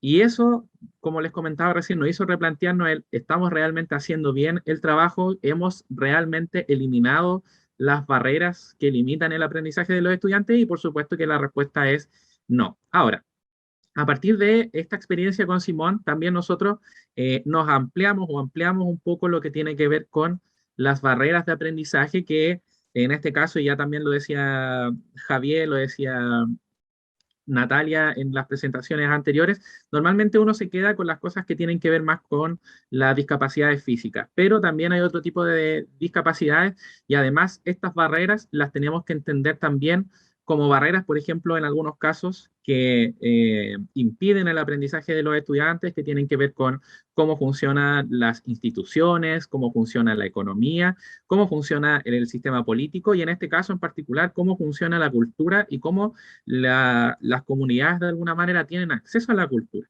Por lo tanto, Simón en ese sentido fue un punto clave dentro de lo que fue este proceso de reconstrucción de alguna manera de este proyecto educativo del Archivo Nacional Histórico. Eso nos llevó entonces a volver a restablecer nuestras redes de apoyo y en este caso ya es bastante más amplia. Primero que todo, nos ampliamos con otras instituciones educativas que nuevamente nos van a aportar con los conocimientos de sus profesores y también con lo que es el recurso humano, que en este caso son estudiantes en práctica, para poder realizar las visitas guiadas y también ir apoyando lo que es el proceso de replantear el cómo se desarrolla la visita guiada. Ahora, el desarrollo de la visita guiada no es solamente el poder transitar y conocer diferentes espacios y el patrimonio documental del archivo, sino que tiene que ver con otras cosas también. Por lo tanto, incluir otras miradas también fue súper importante para poder enriquecer el proyecto educativo. Y vamos a contar también con el apoyo del Colegio Técnico Profesional República Argentina de la comuna de Ñuñoa, que también va a ser súper importante, también va a aportar con recursos humanos, que en este caso van a ser estudiantes en práctica profesional de la carrera de turismo. Y además a eso también se va a sumar, en este caso, la comuna de Providencia, que también va a ser un aporte con profesionales. Eso a nosotros nos permitió el poder, de alguna manera, mejorar el proyecto educativo y replantearnos, como les explicaba antes, el ya salir del archivo, ir a esos espacios o a lugares que de alguna manera están más marginados por diferentes situaciones, ya sea, les explicaba antes, por ejemplo, por temas económicos, pero también por temas geográficos. Nosotros, Chile, somos un país que es bastante centralizado y tenemos poco cuidado con lo que pasa en regiones. Por lo tanto, si bien es cierto, el Colegio Francisco Petrinovich no se encuentra fuera de la región metropolitana, sí se encuentra en un sector alejado de la comuna de Colina, que es un sector además rural, y por lo tanto nos pareció bastante interesante el poder llevar lo que era el patrimonio documental desde el Archivo Nacional hacia los colegios ahora. No que los colegios vinieran, entendiendo, como le decía, que también existen muchas barreras para que a veces los colegios puedan realizar sus salidas pedagógicas. Por lo tanto, tuvimos una primera experiencia el año 2017, donde se visitó este colegio rural de la comuna de Colina, y ahí ustedes tienen a todos los profesionales y las profesionales que participaron en este trabajo. Luego visitamos también el mismo año el Colegio Santa Familia, también variando, fuimos a un sector que también en este caso cuenta con características y barreras culturales y económicas bastante importantes, porque es un colegio que se ubica acá en la comuna de Estación Central.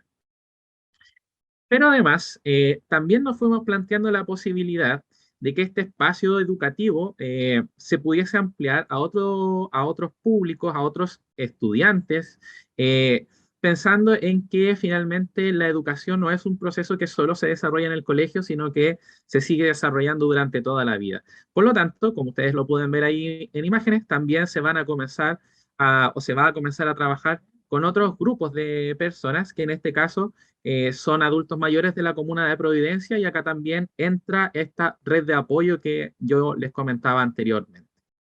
Por lo tanto, este proyecto educativo cada vez fue creciendo y enriqueciéndose más. Ahora, nosotros también tuvimos la posibilidad de poder ir al Liceo Humberto Díaz Casanueva, que se encuentra al interior de la cárcel Colina 2. Y aquí ya sí creemos nosotros que dimos pasos importantes en lo que tiene que ver con la inclusión educativa y también con la inclusión social, en el sentido de que obviamente en la cárcel, ¿no es cierto?, están personas que se encuentran privadas de libertad, pero que además comúnmente son excluidos de la sociedad. Son, digámoslo, mirados de mala forma y por lo tanto, acá sí que nos encontramos con una gran barrera en cuanto al poder generar que estas personas, en este caso, es decir, la población penal de de la cárcel Colina 2, pueda conocer el patrimonio documental de la nación. Por lo tanto, se realizaron en una jornada, digamos, en un día, diferentes talleres y diferentes actividades que nos permitieron a nosotros, ahí estamos en una sala de este liceo al interior de la cárcel de Colina, compartiendo con la población penal todo lo que tiene que ver con el patrimonio documental del Archivo Nacional. Y obviamente también contándole a las personas lo que es el Archivo Nacional, contándole cuáles son sus objetivos, cuál es su misión, cuál es su trabajo, cuáles son las formas del resguardo de este patrimonio tan importante. Por lo tanto, seguimos construyendo y seguimos avanzando. Ahí tenemos nuevamente el interior de lo que es este liceo y bueno, nuevamente nosotros pensamos y dijimos, hemos avanzado bastante, hemos dado pasos gigantes, pero nos enfrentamos a un nuevo problema, que en este caso fue la pandemia. La pandemia de alguna manera nos hizo retroceder bastante en lo que era este proyecto educativo, pero también nos planteó bastantes desafíos y que creemos hemos logrado soslayar bastante bien. Se hicieron en el Colegio Los Pensamientos de la Comuna de La Granja diferentes actividades que tienen que ver con el desarrollo de el poder expresar y comentar con los estudiantes. En este caso se hizo con una población que va desde prekinder a cuarto medio, contarles lo que es el patrimonio, contarles qué es el Archivo Nacional, comentar con ellos lo que aquel patrimonio documental que resguarda el Archivo Nacional, y en este caso nosotros nos centramos principalmente en lo que tiene que ver con el fondo del salitre. Ahora, el Colegio de los Pensamientos también fue escogido de alguna manera no al azar, tiene una explicación y que tiene que ver con estas barreras que de alguna manera el Archivo Nacional a partir de este proyecto educativo se ha propuesto derribar. En ese sentido, el Colegio de los Pensamientos está ubicado hoy en un sector que es bastante vulnerable dentro del sector sur de Santiago y por lo tanto la idea era esa. Ahora, nos pasó algo que es bastante interesante y que acá ya entramos en otra parte que es cómo se va generando el aprendizaje significativo de los estudiantes, es decir, ese aprendizaje que los estudiantes van haciendo propio y que van a comenzar ya, digamos, desde el momento después de finalizar las actividades a utilizar en su vida y cómo lo van insertando también o cómo se van insertando ellos en la sociedad con estos nuevos conocimientos. Y en ese sentido nos dimos cuenta que por supuesto que hay bastantes barreras aún que derribar, y en ese sentido fue muy interesante el poder ver cómo los niños y las niñas fueron haciendo relaciones a partir del concepto de patrimonio con lo que es su diario vivir. Por ejemplo, una de las grandes, digamos, ejemplos que daban los niños de cómo ellos entienden lo que era el patrimonio es aquello que es propio, ¿no es cierto? Aquello que es de ellos, que les pertenece. Y por lo tanto, en ese sentido, los niños lograron identificar, por ejemplo, ciertos sectores del colegio que ellos reconocían como su patrimonio. Y en este sentido, el Colegio de los Pensamientos tiene un lugar muy bonito que es un parque, y ellos pudieron asociar lo que es el patrimonio a este parque y se generó un sentido de pertenencia que fue muy interesante también porque después, además, el Archivo Nacional pudo trabajar desde su área educativa en lo que es el Día del Patrimonio, apoyando también actividades en el colegio.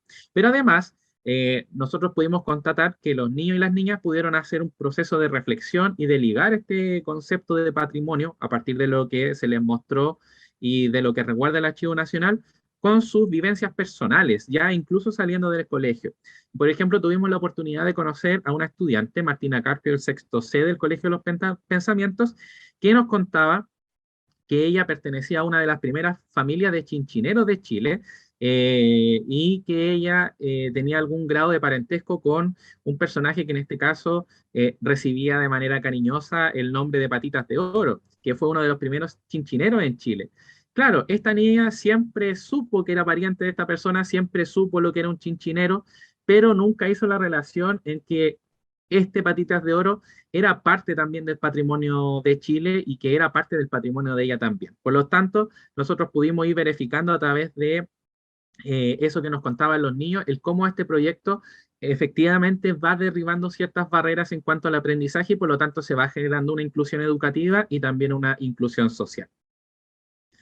Bueno, ya para ir cerrando, como dice acá, el patrimonio provee escenarios para un número importante de acciones comunitarias y puede convertirse en un motor de avance en ella. Es decir, las sociedades pueden ir avanzando a partir de lo que es la apropiación de su patrimonio y además, por supuesto que sí, el patrimonio genera instancias de recreación, genera instancias de esparcimiento, pero por supuesto que también es un agente social muy importante para dar soporte a lo que son los procesos educativos y como les explicaba adelante también, durante todo el ciclo vital de los individuos. Si bien es cierto, y les comentaba yo al principio, este proyecto educativo está enfocado en los ciclos escolares en una primera parte, se ha podido ir ampliando. Y hoy la verdad es que el proyecto educativo ya no tiene una base, digamos, en los colegios, sino que está preparado para poder recibir cualquier tipo de personas. Bueno, algunas cifras. Hasta el año 2019, previo al estallido social y previo a la pandemia, 2.264 personas habían visitado el Archivo Nacional a partir de visitas guiadas. Y si nosotros ponemos en perspectiva esa cifra, por supuesto que es bastante más, pensando que estas 2.264 personas comentan con sus familias y van comentando lo que fue esta experiencia de conocer el patrimonio documental del país. Bueno, les comentaba yo antes que también dentro de este proyecto educativo para nosotros era súper importante el significado de la experiencia, el de poder no solamente ver un documento, ver algo antiguo, sino que poder ir mezclando las experiencias personales de los estudiantes y las estudiantes y de las personas con lo que es el patrimonio documental del país y ir viendo cómo todo esto se va enlazando con su formación. Y la educación es en toda época, por supuesto, que es un compromiso con la sociedad que se vive y por lo tanto, me imagino que las personas que están a cargo hoy de este proyecto siguen, digamos, con la misión de poder ir derribando aún barreras que tienen que ver con la inclusión educativa y la inclusión social. Bueno, eso ha sido mi presentación. No quisiera terminar antes sin darle las gracias a Jonathan Segovia, el encargado de Educación y Extensión del Archivo Nacional Histórico, por haberme invitado a participar de este hermoso proyecto, y también a don Luis Martínez Tapia, que digamos son estas personas que comenzaron este proyecto y generosamente me invitaron a formar parte de él. Eso sería. Muchas gracias. Muchísimas gracias, Pablo. Con tu presentación ya estamos cerrando un poco lo que es esta mesa, excedimos en el tiempo un poquitito, así que le agradecemos la paciencia también a todas y todos quienes nos están acompañando. Algunas precisiones para quienes nos están siguiendo desde fuera de Chile. Pablo señaló el concepto chinchinero, que es una persona que interpreta un instrumento musical que es un tambor gigante que lo cuelga a su espalda y que a su vez va tocando una suerte, unos platillos, ¿no? Y que va haciendo una danza conjuntamente. Ese es el chinchinero, para que quienes no sepan, pero yo sé que en varias partes de otros países también existen esas personas que interpretan ese instrumento musical, que acá en Chile se conoce como chinchín y por eso que asumen ese nombre. Pero bueno, fuera de esa aclaración, ¿no? Hay otro tema que es fundamental, importantísimo, que nos expone Pablo, que es todo un proceso de construcción desde una mirada educativa, ¿no? En la relación con escuela-archivo. Esto para quienes provienen del mundo de los museos les puede ser bastante más familiar porque la visión educativa del museo es muy antigua, ¿no? Y por tanto ya está en su ADN. Sin embargo, en el caso de los archivos es un proceso un poco más posterior a lo que se inicia en el campo de los museos y por tanto es tremendamente valioso todo este trabajo de lo cual nos da cuenta Pablo, no solamente de lo que se realiza en vinculación con el Archivo Nacional, sino también desde otros archivos, ¿no? También comunitarios, como nos decía Claudio en su experiencia, que también es una experiencia pedagógica, y que lo mismo ocurre en la experiencia también con el Archivo de Mujer y Género. De alguna u otra manera, todas estas experiencias nos ayudan a comprender no solamente la lógica de la inclusión, que es la mirada, ¿no?, que nos invita este seminario, sino también, y desde el ámbito particularmente archivístico, ¿no?, lo que nosotros estamos dando en llamar todas estas experiencias que se vienen desarrollando en una lógica de una pedagogía archivística, ¿no?, que así como existe una pedagogía museística, también y armarlo en esa lógica con una visión de integración, con una visión comunitaria, ¿no? Sabemos que los archivos tienen una función social, pero esa función social debe abrirse también a otras experiencias, a otras personas, a otras comunidades, ¿no? Como pasa en el caso escolar, como pasa en el caso de las mujeres y con el caso de los archivos y las comunidades que nos señalaba, o archivos comunitarios, como nos señalaba también en su experiencia Claudio. Pensando un poco en el tema del tiempo, ¿no?, y agradeciendo los comentarios que nos han llegado también por el chat de algunas personas, ¿no? Jonathan nos comunicaba como conductor, ¿no?, que desde la Asociación de Jóvenes Emprendedores de Chimborazo mandan felicitaciones, esto en Riobamba, Ecuador. Alejandra Fuentes González habla de un tremendo aporte que ha realizado en Chile este Archivo de Mujeres y Género. Felicitaciones por el trabajo y gracias por todos los esfuerzos en visibilizar nuestra historia en clave femenina. Quisiera invitarles a nuestros tres expositores, Claudio, María Eugenia y Pablo, en dar como una suerte de frase de cierre, ¿no?, de sus respectivos enfoques, y a modo de invitación también a abrirnos a otras experiencias disciplinares desde la archivística, transdisciplinares, acogiendo también las otras miradas educativas, historiográficas, etcétera, ¿no? Así es que, Claudio, estás por ahí. Quisiera invitarte, ya que fuiste tú el primero que expuso en esta mesa, a hacer como estas palabras al cierre, luego María Eugenia y finalmente también Pablo. Bueno, me parecieron muy interesantes también gran parte de las ponencias que están acá. Creo que también van en la dirección de lo que es la disciplina archivística en la actualidad.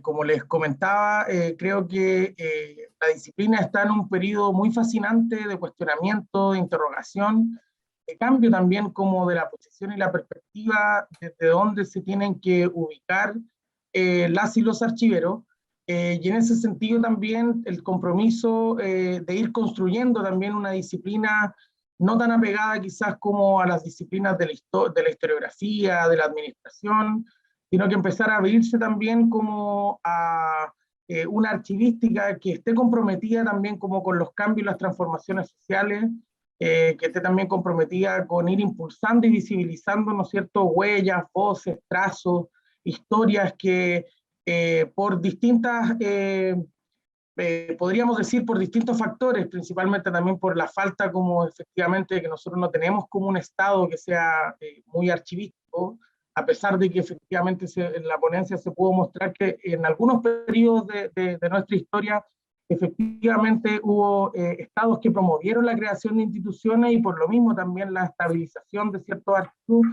Creo que es importante también esta toma de conciencia más colectiva, no solo por parte, podríamos decir, de personas, autoridades o personas que pertenecemos también a ciertas instituciones públicas o universitarias o de la academia, sino que también el aprendizaje de manera intuitiva que han ido desarrollando también distintos tipos de personas, hombres y mujeres, bueno, y también personas de distintas diversidades, que tienen en el fondo maneras de producir sus documentos, de autentificarlos, de resguardarlos, de describirlos, de valorarlos.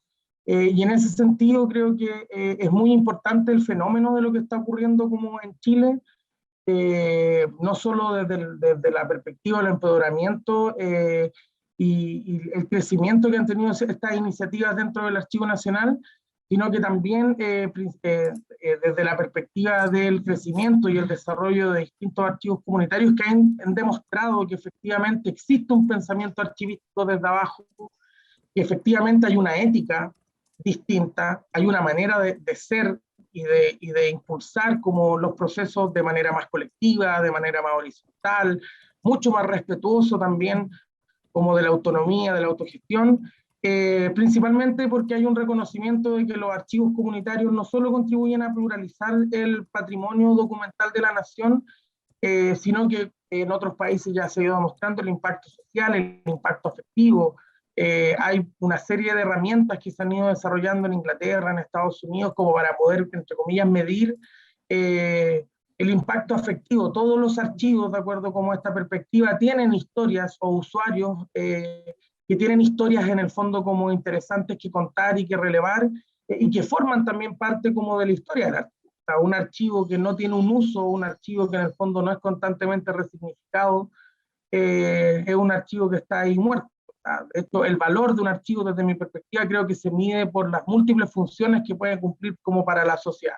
Entonces creo que ese es el compromiso también de ir creando una disciplina o ciertas orientaciones archivísticas y ciertas directrices que comulguen, eso sí, con una orientación mucho más comunitaria, más social, para poder efectivamente como ir generando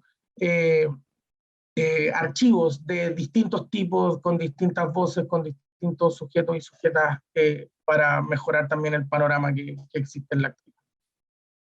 Gracias, Claudio. Creo que además ese enfoque de los afectos, ¿no? Del sentir, que nos humaniza y también humaniza las instituciones, ¿no? Es también importante y fundamental, así como para los procesos educativos, para otro tipo de prácticas desde la archivística. Así que muchas gracias por tus palabras de cierre. María Eugenia. Bueno, pues, desde el Archivo de Mujeres y Género, el trabajo con las comunidades es desde siempre, desde sus inicios.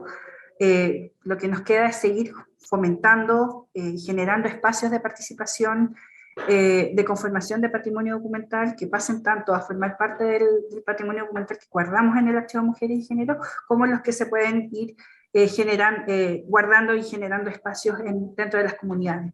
Es un trayecto largo, es un trayecto que tenemos que comenzar a sistematizar, a generar metodología y también a institucionalizar, porque es parte del rol que tiene hoy día el Archivo Nacional, también en cómo se inserta esta institución